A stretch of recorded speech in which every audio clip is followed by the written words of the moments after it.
मला वाटतं कुणालाही या वनस्पतीचा परिचय करून देण्याची गरज नाही. महाराष्ट्रामध्ये तर सर्वत्र आढळणारी आणि सर्वांच्या ओळखीची ही आहे दगडी पाला. याला घागरपेट, तुडतुडी, कुडकुडी अशी खूप नावं आहेत.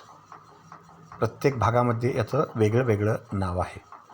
मी सध्या यूट्यूबवर बघतो, या वनस्पतीविषयी बऱ्याच वेळा अत्यंत चमत्कारिक दावे केले जातात. पण असं काही नाही आहे.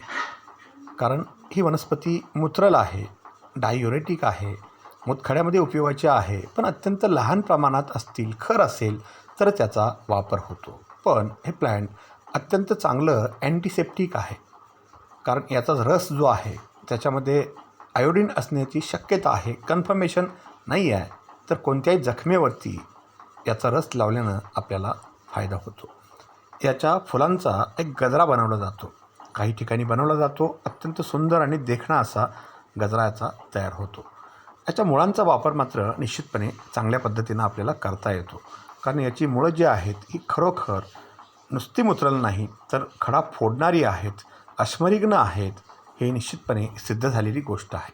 पण हे प्लांट तुम्हाला दिसलं, "ये पौधा आपको मिल जाएगा, आप करोडपती बन जाओगे", असले दावे मात्र निश्चितपणे फेल आहेत.